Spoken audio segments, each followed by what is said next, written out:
Role of Interest in Entrepreneurial Calculations by Ludwig von Mises. This article is excerpted from Chapter 18 of Human Action, the Scholar's Edition, and is read by Jeff Riggenbach. A drop in the gross market rate of interest affects the entrepreneur's calculation concerning the chances of the profitability of projects considered. Along with the prices of the material factors of production, wage rates, and the anticipated future prices of the products, interest rates are items that enter into the planning businessman's calculation. The result of this calculation shows the businessman whether or not a definite project will pay. It shows him what investments can be made under the given state of the ratio in the public's valuation of future goods as against present goods. It brings his actions into agreement with this valuation. It prevents him from embarking upon projects the realization of which would be disapproved by the public because of the length of the waiting time they require. It forces him to employ the available stock of capital goods in such a way as to satisfy best the most urgent wants of the consumers. But now the drop in interest rates falsifies the businessman's calculation. Although the amount of capital goods available did not increase, the calculation employs figures which would be utilizable only if such an increase had taken place. The result of such calculations is therefore misleading. They make some projects appear profitable and realizable, which a correct calculation, based on an interest rate not manipulated by credit expansion, would have shown as unrealizable. Entrepreneurs embark upon the execution of such projects. Business activities are stimulated. A boom begins. The additional demand on the part of the expanding entrepreneurs tends to raise the prices of producers' goods and wage rates.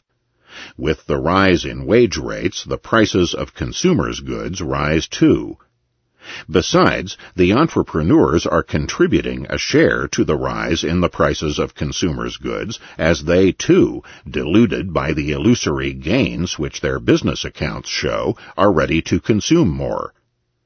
The general upswing in prices spreads optimism. If only the prices of producers' goods had risen and those of consumers' goods had not been affected, the entrepreneurs would have become embarrassed. They would have had doubts concerning the soundness of their plans, as the rise in costs of production would have upset their calculations.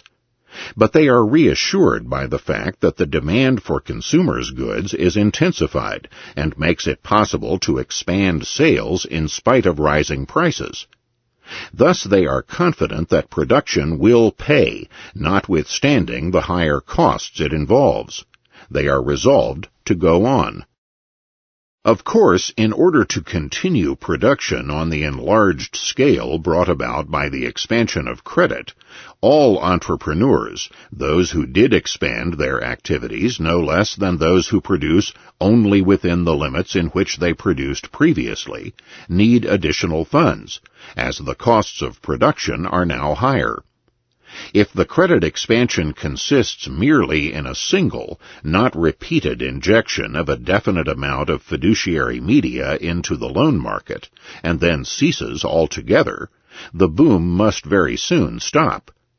The entrepreneurs cannot procure the funds they need for the further conduct of their ventures.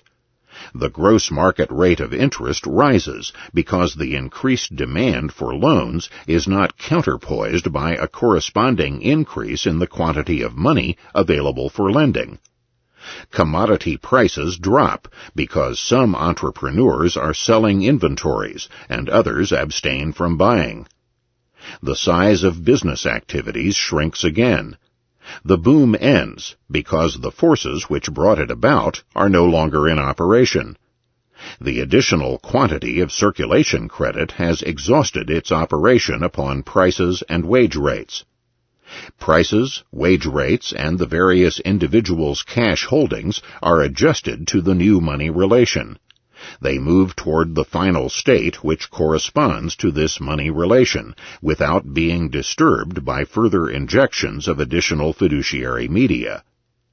The rate of originary interest, which is coordinated to this new structure of the market, acts with full momentum upon the gross market rate of interest. The gross market rate is no longer subject to disturbing influences exercised by cash-induced changes in the supply of money in the broader sense. The main deficiency of all attempts to explain the boom, namely the general tendency to expand production and of all prices to rise, without reference to changes in the supply of money or fiduciary media, is to be seen in the fact that they disregard this circumstance. A general rise in prices can only occur if there is either a drop in the supply of all commodities or an increase in the supply of money in the broader sense.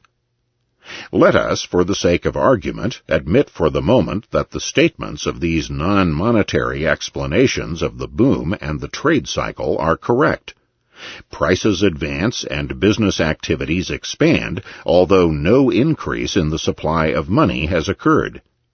Then, very soon, a tendency toward a drop in prices must arise. The demand for loans must increase. The gross market rates of interest must rise, and the short-lived boom comes to an end. In fact, every non-monetary trade cycle doctrine tacitly assumes, or ought logically to assume, that credit expansion is an attendant phenomenon of the boom. It cannot help admitting that in the absence of such a credit expansion, no boom could emerge, and that the increase in the supply of money in the broader sense is a necessary condition of the general upward movement of prices. Thus, on close inspection, the statements of the non-monetary explanations of cyclical fluctuations shrink to the assertion that credit expansion, while an indispensable requisite of the boom, is itself alone not sufficient to bring it about, and that some further conditions are required for its appearance.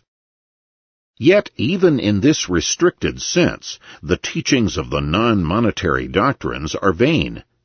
It is evident that every expansion of credit must bring about the boom as described above. The boom-creating tendency of credit expansion can fail to come only if another factor simultaneously counterbalances its growth. If, for instance, while the banks expand credit, it is expected that the government will completely tax away the businessmen's excess profits, or that it will stop the further progress of credit expansion as soon as pump priming will have resulted in rising prices, no boom can develop. The entrepreneurs will abstain from expanding their ventures with the aid of the cheap credits offered by the banks because they cannot expect to increase their gains. It is necessary to mention this fact because it explains the failure of the New Deal's pump priming measures and other events of the 30s. The boom can last only as long as the credit expansion progresses at an ever-accelerated pace. The boom comes to an end as soon as additional quantities of fiduciary media are no longer thrown upon the loan market. But it could not last forever even if inflation and credit expansion were to go on endlessly. It would then encounter the barriers which prevent the boundless expansion of circulation credit. It would lead to the crack-up boom and the breakdown of the whole monetary system. The essence of monetary theory is the cognition that cash-induced changes in the money relation affect the various prices, wage rates, and interest rates neither at the same time nor to the same extent. If this unevenness were absent, money would be neutral. Changes in the money relation would not affect the structure of business, the size and direction of production in the various branches of industry, consumption, and the wealth and income of the various strata of the population. Then the gross market rate of interest, too, would not be affected, either temporarily or lastingly, by changes in the sphere of money and circulation credit. The fact that such changes can modify the rate of originary interest is caused by the changes which this unevenness brings about in the wealth and income of various individuals. The fact that, apart from these changes in the rate of originary interest, the gross market rate is temporarily affected, is in itself a manifestation of this unevenness. If the additional quantity of money enters the economic system in such a way as to reach the loan market only at a date at which it has already made commodity prices and wage rates rise, these immediate temporary effects upon the gross market rate of interest will be either slight or entirely absent. The gross market rate of interest is the more violently affected the sooner the inflowing additional supply of money or fiduciary media reaches the loan market.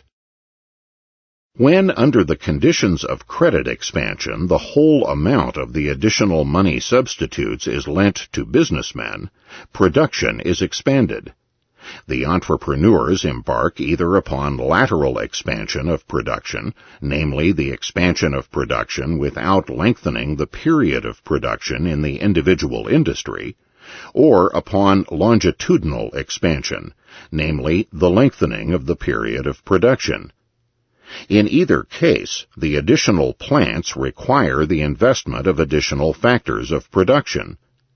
But the amount of capital goods available for investment has not increased. Neither does credit expansion bring about a tendency toward a restriction of consumption.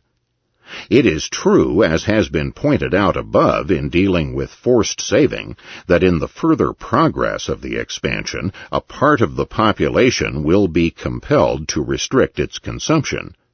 But it depends on the particular conditions of each instance of credit expansion whether this forced saving of some groups of the people will overcompensate the increase in consumption on the part of other groups, and will thus result in a net increase in the total amount of saving in the whole market system. At any rate, the immediate consequence of credit expansion is a rise in consumption on the part of those wage earners whose wages have risen on account of the intensified demand for labor displayed by the expanding entrepreneurs. Let us, for the sake of argument, assume that the increased consumption of these wage earners, favored by the inflation, and the forced saving of other groups prejudiced by the inflation, are equal in amount, and that no change in the total amount of consumption has occurred. Then the situation is this. Production has been altered in such a way that the length of waiting time has been extended, but the demand for consumers' goods has not dropped so as to make the available supply last for a longer period. Of course, this fact results in a rise in the prices of consumers' goods, and thus brings about the tendency toward forced saving. However, this rise in the prices of consumers' goods strengthens the tendency of business to expand. The entrepreneurs draw from the fact that demand and prices are rising the inference that it will pay to invest and to produce more. They go on, and their intensified activities bring about a further rise in the prices of producers' goods, in wage rates, and thereby again in the prices of consumers' goods. Business booms as long as the banks are willing to expand credit more and more. On the eve of the credit expansion, all those production processes were in operation which, under the given state of the market data, were deemed profitable. The system was moving toward a state in which all those eager to earn wages would be employed, and all non-convertible factors of production would be employed to the extent that the demand of the consumers and the available supply of non-specific material factors and of labor would permit. A further expansion of production is possible only if the amount of capital goods is increased by additional saving, that is, by surpluses produced and not consumed. The characteristic mark of the credit expansion boom is that such additional capital goods have not been made available. The capital goods required for the expansion of business activities must be withdrawn from other lines of production.